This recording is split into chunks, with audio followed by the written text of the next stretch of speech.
Welcome to விஆர்விஸ் kitchen. இன்றைக்கி நம்மளோட விஆர்விஸ் கிச்சனில் எங்கள் ஊரில் பண்ணுற ஒரு ரெசிபி தான் நம்ம பார்க்க போகிறோம். எப்போவுமே எங்கள் வீட்டில் இது நாங்கள் டெய்லியுமே நாங்கள் செய்வோங்க. ஸோ அது என்னென்னா அதுதான் மிளகு தக்காளி ரசம். என்னடா இதை போய் இவ்வளோ சொல்கிறாங்களே நீங்கள் நினைக்கலாம். இது உடம்புக்கு ரொம்ப நல்லது, ஜீரண சக்திக்கு ரொம்ப நல்லது. அது மட்டும் இல்லாமல் சளி இருமல், அதாவது கோல்டு காஃபில் இருந்துச்சுன்னா எல்லாமே சீக்கிரமாக போயிடும். ஸோ இப்போ இது தேவையான பொருட்கள் என்னென்னா கொரியண்டர் லீவ்ஸ், கொத்தமல்லி இலை, 2 டொமேட்டோஸ் அதாவது தக்காளி, 2 க்ரீன் சில்லிஸ் அதாவது பச்சை மிளகாய், கூடவே கொஞ்சமாக ஜிஞ்சர் அதாவது இஞ்சி சேர்த்துக்கோங்க. இன்னும் கொஞ்சம் நிறைய கார்லிக் அதாவது பூண்டு சேர்த்துக்கோங்க. இன்னும் கொஞ்சம் கருவேப்பிலை அதாவது கறி லீவ்ஸ். இப்போ நம்ம ஒரு மிக்சி ஜாரில் 2 டீஸ்பூன் பிளாக் பெப்பர் சீட்ஸ், இதை நல்ல மிளகுன்னு சொல்லுவாங்க. இன்னும் கேரளாவில் குறுமிளகு அப்படின்னு சொல்லுவாங்க. ஸோ இது கூடவே நம்ம கொஞ்சமாக 1 டேபிள் ஸ்பூன் குமின் சீட்ஸ் அதாவது சீரகம் ஆட் பண்ணிக்கலாம். இப்போ கொஞ்சம் ஜிஞ்சர், நம்ம எடுத்து வச்சுருந்த ஜிஞ்சர் கட் பண்ணி வச்சுருக்கோம். அந்த மாதிரி பொடிசாக கூட நீங்கள் கட் பண்ணி போட்டுக்கலாம். இப்போது நம்ம மெயினாக பூண்டு சேர்க்குறோம். சேர்த்துட்டு இதை நல்லா கோஸ் கிரைண்ட் பண்ணிக்கோங்க. க்ளோஸ் பண்ணிவிட்டு நல்லா இந்த மாதிரி கிரைண்ட் பண்ணிக்கோங்க.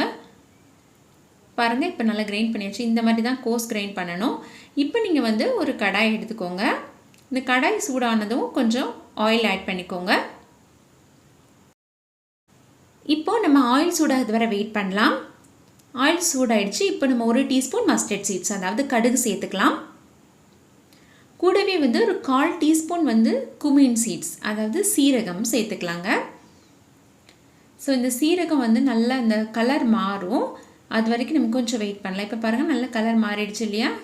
இது கரெக்டான ஸ்டேஜ். இந்த ஸ்டேஜில் தான் நம்ம பச்சை மிளகாய் அதாவது க்ரீன் சில்லிஸ் ஆட் பண்ண போகிறோம். இதை ஆட் பண்ணிவிட்டு இப்போ நல்லா இதை வதக்க போகிறோம். உங்களுக்கு காரத்துக்கு ஏற்ற மாதிரி நீங்கள் க்ரீன் சில்லி ஆட் பண்ணிக்கலாம். நான் 2 தான் சேர்த்துருக்கேன். இந்த சின்ன மிளகாயிலேயே கொஞ்சம் நல்லா காரம் இருக்கும். இப்போ நம்ம டொமேட்டோவை ஆட் பண்ணிடலாங்க. இந்த மாதிரி நீங்கள் கட் பண்ணி வச்சுக்கோங்க. ஸோ இப்போ நம்ம டொமேட்டோவோட பச்சை வாசனை போது வரைக்கும் நல்லா இதை வதக்க போகிறோம்.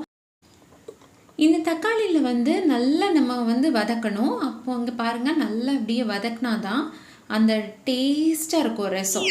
ஸோ நம்ம எவ்வளோ தூரம் அந்த டொமேட்டோ ஸ்மாஷ் ஆகுதோ அவ்வளோ தூரம் அந்த ரசம் சுவையாக இருக்குங்க.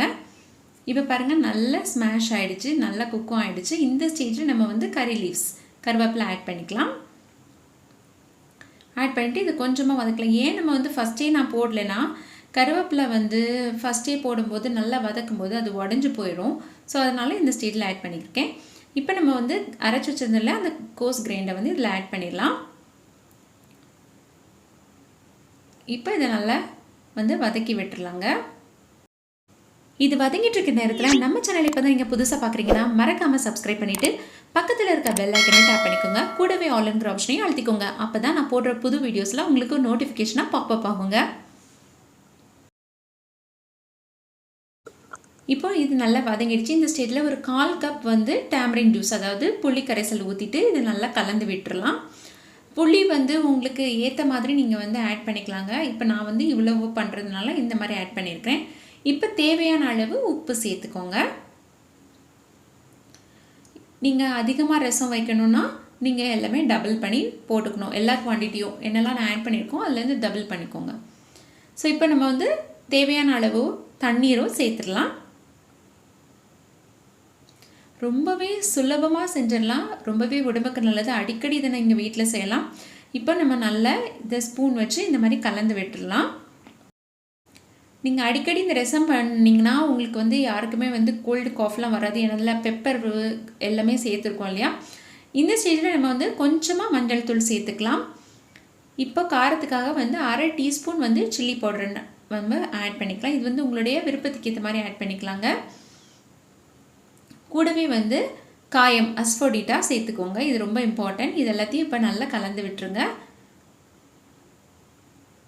இது சின்ன குழந்தைங்கள்லேருந்து பெரியவங்க வரைக்கும் யார் வேணாலும் இந்த ரசம் சாப்பிட்லாம், ரொம்பவே நல்லது. இந்த ஸ்டேஜில் நம்ம கொஞ்சம் கொரியண்டர் லீவ்ஸ் அதாவது கொத்தமல்லி இலைகளை ஆட் பண்ணிடலாம். இந்த ரசம் ரொம்ப எளிதாக செஞ்சிடலாம். இந்த ரசமை நீங்கள் சிக்கன் கபாப், சிக்கன் கறி, மட்டன் கிரேவி, மட்டன் சுக்கான்னு எல்லாத்துக்குமே வந்து இது வந்து சூப்பராக இருக்கும். குறிப்பாக வந்து எல்லா காய்கறி பொரியலுக்கும் இது வந்து சூப்பராக இருக்குங்க. இதில் ரொம்ப முக்கியமாக கவனிக்க வேண்டியதுன்னா, நீங்கள் வந்து அது பாயில் ஆகுதுக்கு முன்னாடியே ஸ்டவ் ஆஃப் பண்ணிடணும், இல்லைனா ரசமோட டேஸ்ட் வந்து கெட்டு போயிடும். இப்போது நம்மளோட மிளகு பெப்பர் ரசம் தயாராகிடுச்சு. நல்லா சுட சுட இருக்குது. கண்டிப்பாக இந்த ரெசிபி நீங்கள் ரொம்பவே என்ஜாய் பண்ணிப்பீங்கன்னு நினைக்கிறேன். இந்த ரெசிபி நீங்கள் ட்ரை பண்ணிவிட்டு உங்களுடைய கமெண்ட்ஸை என்னுடைய கமெண்ட் பாக்ஸில் மறக்காமல் ஷேர் பண்ணுங்கள். அப்படியே என்னோட வியர்விஸ் கிச்சன் உங்களுக்கு பிடிச்சிருந்ததுன்னா மறக்காமல் லைக் பண்ணுங்கள், ஷேர் பண்ணுங்கள், சப்ஸ்கிரைப் பண்ணுங்கள். மற்றும் நான் வேறொரு ரெசிபியுடன் உங்களை சந்திக்கிறேன். அது வரைக்கும் நன்றி. தேங்க்யூ ஃபார் வாட்சிங் வியர்விஸ் கிச்சன்.